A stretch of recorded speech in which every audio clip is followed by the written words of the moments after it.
안녕하십니까, 호호당입니다. 이번에도 지난 시간에 이어서 나아갈 때와 물러설 때에 대해서 좀 더 이해를 좀 깊게 하기 위해서 우리나라의 어떤 국운, 대한민국 국운을 예를 들어서 제가 다시 한번 설명드리겠습니다. 우리나라의 장기 흐름은요, 360년 국운이 있어요. 근데 이것은 우리 살아생전에 별로 중요하지 않습니다. 이거는 1904년에 시작해서 2284년에 이르는 360년의 순환이 있습니다. 지금 우리는 그 안 속에, 안을 가고 있는 거죠. 이것은 이제 여러분들 지금 2022년이죠. 아무 상관없잖아요. 그렇지만 나중엔 또 이것도 한번 설명을 드리겠습니다. 알아두시면 우리가 살아가는데, 미래를 갖다 내다보는데 또 많은 도움이 될 수 있다고 저는 생각하거든요. 자, 됐고요. 우리나라의 국운.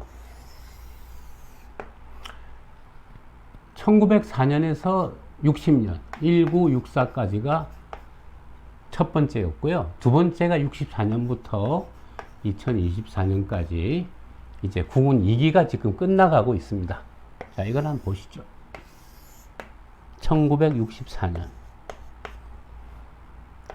1994년, 2009년, 1979년. 자, 봄, 여름, 가을, 겨울이죠. 1964년은 이 지금 동영상을 보시는 분들 중에는 태어나지 않은 분도 많으실 거예요. 그래서 참 생소할 수도 있는데요. 이때가 흔히 말하는 제3공화국. 박정희가 61년에 쿠데타를 해서 그 다음에 이제 정식으로 이렇게 선거를 해서 이렇게 출범한 것이 제3공화국입니다. 이게 우리나라 근대화의 시작점이죠. 그런데 지난 시간에 얘기했지만 하지 동지, 그죠? 자, 이때가 나아갈 때고 이때가 물러설 때라 그랬죠. 이걸 뽑아보면요, 재미난 게 1987년이라 볼 수 있고요. 여기가 2017년입니다. 30년이죠.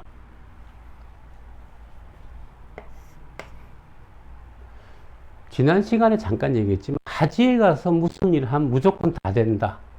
제가 그렇게 말씀드렸죠. 그러면 저는 아무나 제가 하지 운이 되면 하면 되겠네요. 어떤 목적을 가야 되는지. 제가 된다 그랬죠. 근데 그게 사실은 이제 말장난이라 그랬죠. 자, 우리나라가요, 예전에 1986년에서 88년까지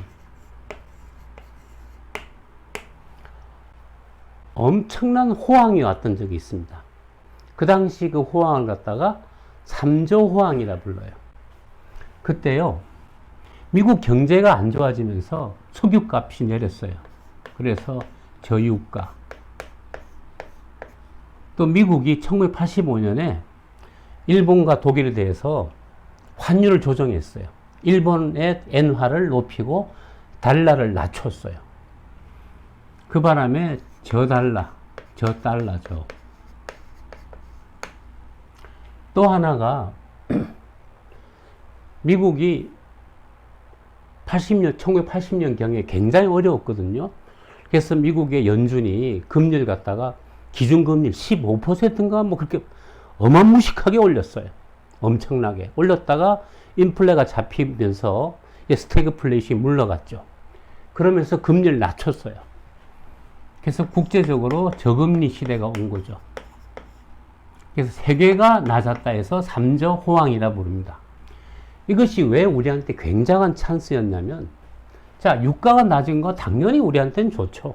산업 발전에 크게 도움되죠. 저 달러가 왜 도움이 됐냐면요, 이게 반대로 말하면 엔고라고 그러거든요. 엔고. 일본 돈이 엔다카라고 하는데, 일본 돈이 확 올라가면서요, 일본 물건을 미국이 많이 수입했었거든요. 그런데 우리나라가 그 당시 만들던 제품들이 대부분 일본 거 가져다가 베껴서 우리도 뭐 기술 뭐 훔쳐오고 배워오고 뭐 나름대로 하여튼 가진 방법으로 일본의 선진 기술을 우리가 흡수하고 있었거든요. 그렇기 때문에 우리나라의 수출 품목들이 다 일본하고 비슷한 물건인데 다만 쌌어요. 우리가 지금 중국 물건 싸서 쓰는 거죠. 그죠? 그 바람에 현대차가 처음으로 이때 미국에 수출이 됐어요. 현대차가. 그 당시 우리나라 사람들 굉장히 자랑스러워 했어요. 야, 우리나라가 차를 만들어서 미국에 수출을 하네. 물론 그 차 후진차죠. 그래서 그 당시 우리나라 현대차를 보고 카라 그러지 않고 탈 것이다. 참 모멸적인 말을 들을 정도로 후졌는데 아무튼 굴러갔거든요. 지금 우리나라가 중국 자동차 들어온다면 여러분들 쓰시겠어요? 안 쓰죠. 근데 이제 뭐 워낙 저소득층이나 이런 사람들은 또 쓸 수도 있겠죠. 그죠? 그것처럼 현대차가 수출이 됐어요. 그래서 이 N고가 우리한테는 대체 품목이었기 때문에 한국이 갑자기 수출이 폭발적으로 늘어났습니다. 거기다가 또 금리도 싸요. 우리나라는 옛날에 항상 외화가 달러가 부족해서요. 항상 기업들이 자금 부족에 시달렸거든요. 특히 외국에서 원자재나 중간재를 수입해 와서 조립해서 이렇게 만들어서 팔았거든요. 그 세트 메이킹, 즉 조립해서 판매하는 시절이었는데 아니 국제적으로 금리가 싸지니까 우리가 달러를 빌려올 때도 굉장히 유리했죠. 그죠? 그 바람에 86년에 처음입니다. 우리나라가 무역 흑자가 됐던 첫 해가 바로 86년입니다. 요즘 뭐 뉴스에 우리나라가 무역 적자가 몇 달 뭐 됐다고 그러죠. 그래서 막 심각한 것처럼 얘기하는데 10년까지는 늘 우리는 무역 적자였어요. 그럼 달러가 부족하죠. 그래서 일본한테 오고 년에 또 오고 미국이 뭐 기금이나 이런 등등으로 또 꾸어주고 차관으로요. 그 당시는 정말 피 같은 달러였습니다. 86년에 처음에 첫 해 무려 50억 달러의 흑자가 났는데 이 당시 50억 달러는요 지금 돈가치로 치면은 1000억 달러 넘을 거예요. 갑자기 우리나라 경제로 외화 자금이 외화 달러가 쏟아져 들어온 거죠. 87년에는 무려 120억 달러의 흑자가 났습니다. 우리나라가 돈벼락 맞았습니다. 그 당시에. 그 바람에 86년부터 우리나라 코스피 종합지수가요. 85년 말에 140쯤 하던 것이요. 88년까지, 89년 4월까지 이게 1015인가? 7배가 올랐어요. 요즘 우리나라 증시가 뭐 2300 하죠. 좀 조정받고 있죠. 그죠? 그게 가령 7배 올라가면 얼마나 되겠어요? 한 16,000포인트 가야겠죠. 그 당시 140이 장중, 종가가 1015였고, 장중엔 1025인가 하여튼 그랬어요. 89년 4월까지. 엄청난 외화가 들어오면서 우리나라가 달러 부족해서 이게 해결됐습니다. 그때부터 우리나라가 1990 뒤에 1990년에 가서 해외여행 자유화, 즉 이제 달러가 부족하지가 않으니까 해외 나가서 달러 좀 써도 됩니다. 라고 된 원인이 이 3조 호황입니다. 한국 경제가 폭발적으로 성장했던 때가 이때죠. 이때는요, 취업이 너무 쉬워서요. 학교 다닐 때 내 데모하고 운동하다가 졸업해서 그냥 나가면은 기업들이 무조건 다 뽑았어요. 앞으로 이제 투자해서 사람 인력을 키워야 되니까. 일자리가 폭발적으로 늘어났죠. 이게 하주입니다.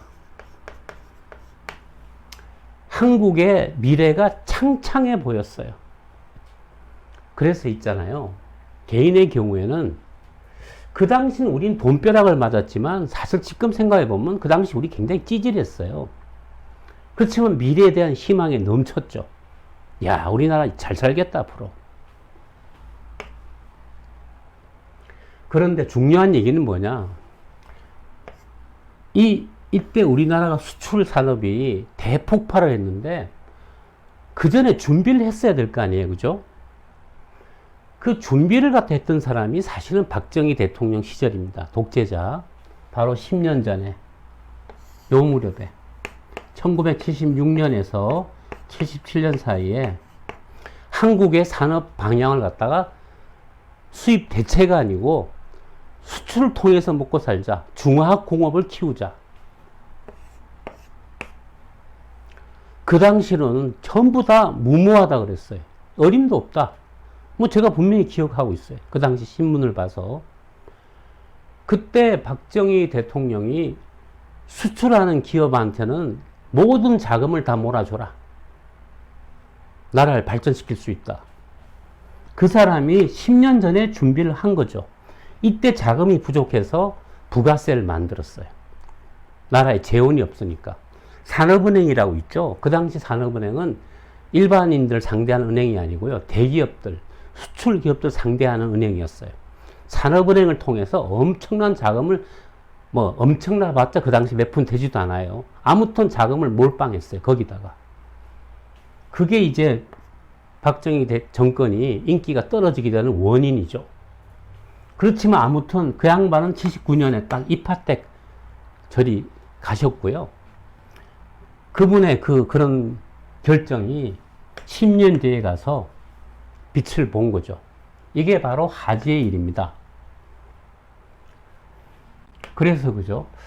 87, 이 말씀을 왜 드리냐면 하지 때 가서 결정을 하면 되느냐가 아니고요. 하지 때 가서 어떤 사람이 그 일에 나설 때는요. 최소한도 10년 이상의 그 앞에 쌓여있는 어떤 아이디어라든가 노력이라든가 그런 리딩 타임이 있어요. 그것이 짧게는 10년이고요. 길게는 사실은 그것이 춘분부터 15년에 걸친 리딩 타임이 있습니다. 그렇기 때문에 하지에 가서 그 사람이 하는 일은 성공한다고 제가 장담을 합니다. 다만 이때 그런 준비를 안 한 사람도 이때 가서 한다. 하지를 않아요. 왜냐하면 자신감이 없거든요. 자기가 그쪽에서 아는 게 없거든요. 경험도 없고 노하우도 없거든요. 그래서 하지에 가서 일을 하면은 무조건 성공한다는 말은 사실은 이런 뜻이죠. 하지까지 쌓여 있던 것들이 하지부터 시작된다. 그러면 이것이 30년간 이어진다. 자, 하지 얘기만 하다 보니까 벌써 시간이 다 갔네요. 다음 시간엔 동지에 대해서 그러면 조금 얘기를 해보겠습니다. 자, 구독, 알람, 좋아요 감사합니다.